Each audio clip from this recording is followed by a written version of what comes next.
Okay, so after I got my blood drawn, all the girls, you have to wait for all the girls to do all those steps that I just listed before.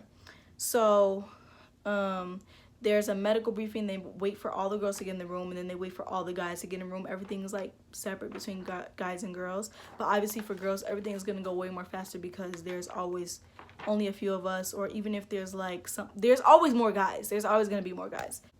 Yeah, we got a medical briefing. I really don't remember what that was about, but we did it. After that, we took the hearing test. Now the hearing is like, you enter a booth and you have little headphones on, and basically what you have to do is they give you a button. You're gonna click every time you hear a tone or a pitch. They change in pitch. You're gonna press the button every time you hear a tone, and they change in pitch each time. So the thing is, I figured out, like, okay, so people say like the trick is to well, I close my eyes to try and focus on the sound, but people say like just count, like once you stop being able to hear it, like, because it's a sound going. It's a sound going. Even if you can't hear it, it's a sound going. They say like count 1, 2, 3, 1, 2, 3. But then I saw somebody else, and it's like if you click it, and I think this happened to me too, like if you click it when there's not a sound, they'll like the headset will be like, you're clicking the thing when there's not a sound. So, you know, they kind of know that you like cheating. But the thing, I feel like another like tip is, because it's changing in pitch, don't like try to like set your mind to like how do I describe this? Don't like listen out for the same tone that you heard before. You know what I mean? Because it's gonna change in pitch. I realized I almost missed the sound because I was looking for the same exact sound that I had just heard like a couple seconds ago, if that makes sense. Like, I'm sorry if that doesn't, but I just tried to describe that to the best of my ability. So next I have also, then we took our urine samples. So my story is a little bit different because everybody says that you have to pee with the door open, and you like have to basically like do everything with one hand once you pee, because you have to keep the cup up like this while you pull up your pants and wipe yourself and stuff. But they let us close the stalls. It's only 2. They let us close the stalls and let us pee, and then just come out and just put it in a little window. So we didn't really have to do all of that. Also, when I got over there, when they had told me to go over there, because every time you finish a station, they be like, okay, go over there. And after you do that, you'll be sitting in some other, like a different set of chairs, and you'll wait for somebody to come and get you to do the next thing. But right next to the stairs, y'all, or right next to the chairs that they told us to sit by, it's a sign, and it's a big old bucket of like the urine cups, and it says, grab one, put your last name on it. Like, it had a whole set of instructions with some markers. So what I do, I grabbed one, put my last name on it and everything, and the lady had came over there and she was yelling at us. She was like, who told you to do that?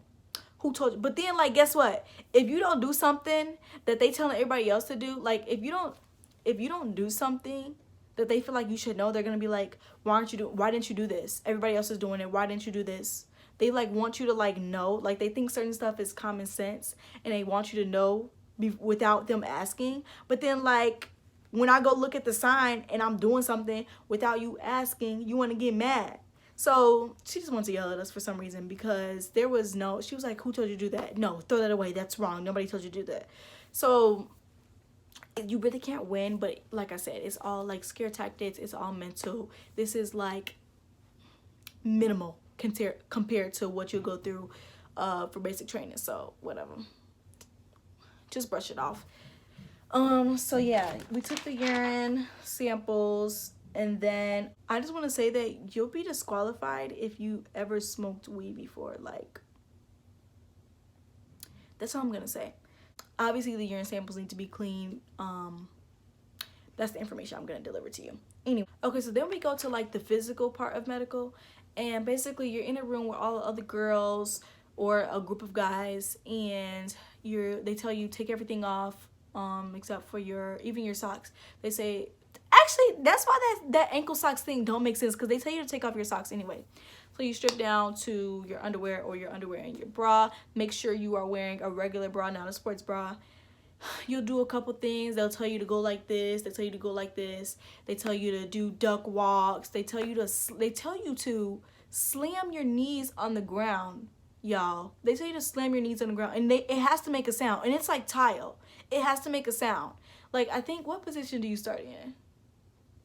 I think you start like in duck position, and they want you to slam your knees on the ground and stand up on your knees, and it has to make a sound. It has to. And it low-key hurts, but you don't say that. Don't say it hurts, because then you got knee problems, and then now you got to get a waiver for your knee. So that's another thing. Like, they have waivers for a lot of things. Also, I know that like people with eczema, like, that's disqualifying. So, you know, just be safe out here, y'all. Like, just be smart. Just try to be, like I said, the most perfect human being that could ever exist. Literally. So yes, this one girl in my group, she was kind of like, she had got out of the position, and she kind of like leaned over a little bit, and the doctor was like, does your knee hurt? Is this position hurting you? And she was like, no, it's just uncomfortable. She was like, does it hurt though? Like, you seem uncomfortable. And she was like, no. And I was just like, girl, hurry up and get back up, because they finna tell you to go home. And she kind of was talking back with a little bit of attitude. I was like, okay, sis, you feeling yourself, I guess. Anyways, yeah, so after that, we did a couple things. Oh, then you go in, then you have to take off they give you gowns, then you have to take off do you take off everything after that? I'm pretty sure you do. But you go to like a separate, like, smaller room, like the little, you know, like the little beds that you do like in a doctor's office. And they look at you or whatever. You, like, the females put their feet on like the stool things, and they take a look at you. And then the doctor, y'all, she tried to bake me. She said make sure when you go to boot camp, you cut your toenails. I was like, I actually laughed, because I was like, she really just treated me. In my head, I was like, that's okay, because my birthday is tomorrow. I'm getting my feet done, so don't even worry about it. Next time I come up here, just wait. No, let me stop. I wasn't like that for real. But in my head, like, I really was. My birthday was like the next day, and I really was about to go get my feet done. So why is she trying to comfort me? But yeah, she really said that to me. Anyways, after that, they tell you to go get dressed. And then one by one, again, they take you in there and they ask you some more questions. Basically the same thing that you filled out. They're going to ask you to, like, say it verbally. They say, do you have any medical issues? And everything is no, until, like, they always try to get you with this one question. They be like, are you in good health? That's the one that you're going to obviously say yes to. And then this is where I got caught up. And this is why I had to go 2 more times to MEPS. Actually, also the ear part. That's what they do in that medical room too. They do the ear thing. So basically, I had she was like, I can't see your left ear. They have to see something in your full ear. They have to see something. And she was like, I can't see it. And she was like, we're going to have to try to flush this out.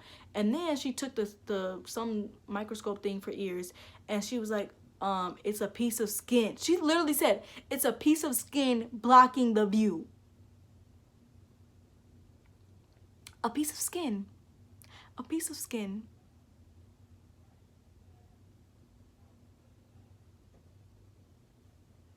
So she was like, we're gonna have to go back in the other room and try to flush your ear, because a piece of skin was in the way.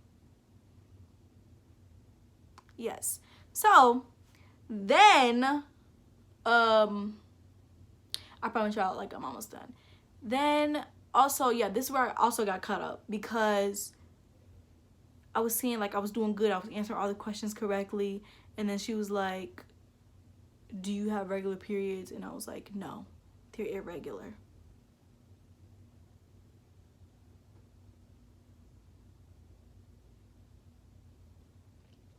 Why would I say that? Why would I say that something is not normal? Why would I say that something about my body is irregular?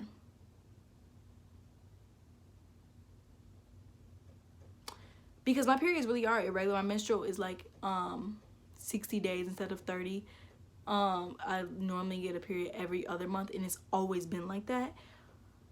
But they didn't have to know that. So they were really trying to tell me that I was like, I got a letter in the mail and everything that said I was disqualified. because she was like, okay, well, we're gonna have to see about that. I was like, well, usually what happened, like, what's the, you know, what do we have to see? She was like, that's usually a disqualification.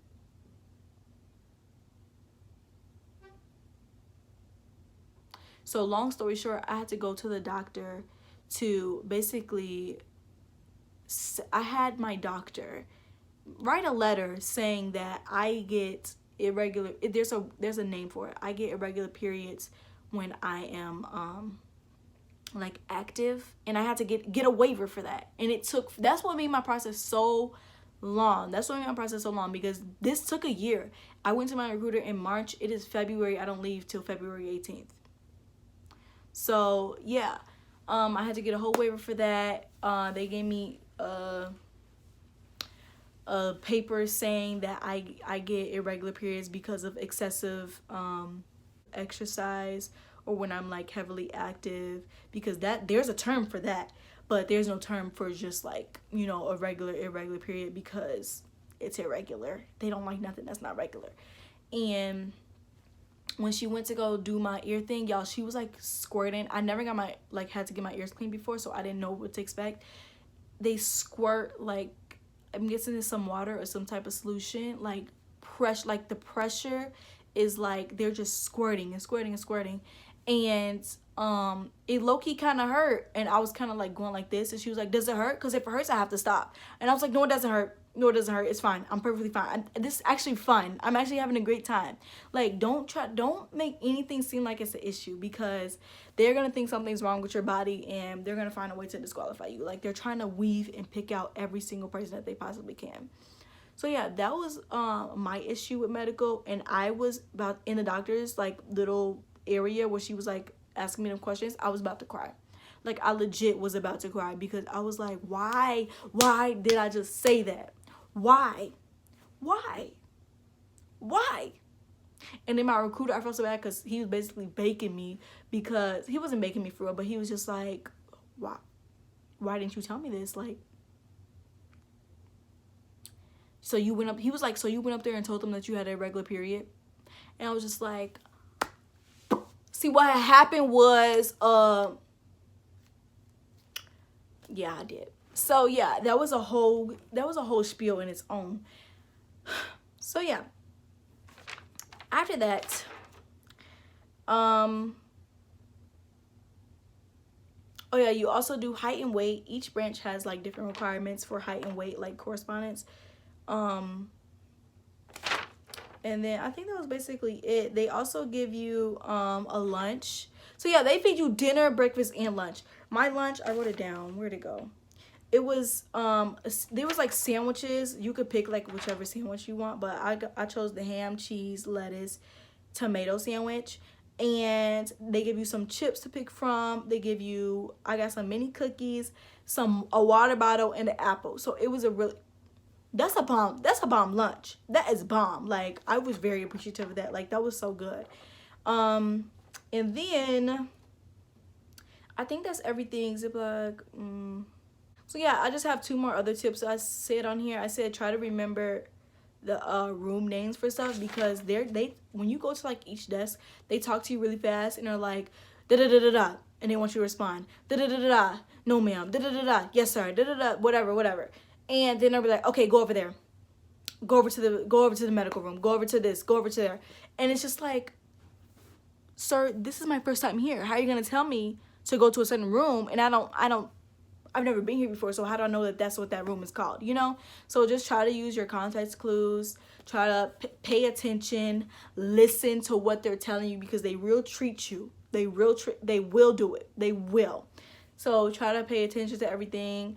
If you think that something else makes sense, just go back to what they specifically told you. Go back to what they specifically told you, because a lot of times they'll be like, okay, go over to the beige chairs, go over to the brown chairs, go over to this chair, like, you know. So yeah, my thing is pay attention, listen, you'll get through it. Just remember that you are the most perfect human being ever created, and you should be fine. So yeah, basically, if you make it through MEPS and everything clears and everything's perfect like it's supposed to go, you're gonna be able to swear in, And basically there's a swear in every hour on the hour, starting at like 9 all the way to like 3 or 4 or something. And you can tell your family to come there. I obviously didn't swear in my first time. I swore in my third time, but I'll put in my footage. I don't know, I was looking a little busted, so also peep the hair growth in my video that I'm finna put in there, like from when I was in the hotel, you know, my little fro. Peep the, I had a puff, so yes, peep the hair growth.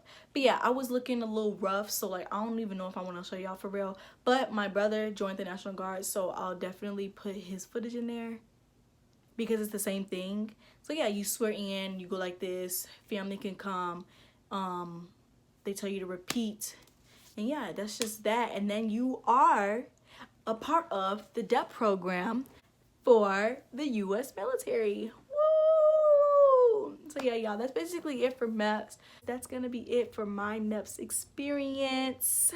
I hope you guys enjoyed it. I hope it was helpful. Make sure you leave any questions below, like I will answer them. Either I'll do a Q&A video if it's enough, which it probably won't because, you know, I get like 14 views. But I'll be sure to answer them. Stay tuned for my other military videos because it's about to go up. Bye!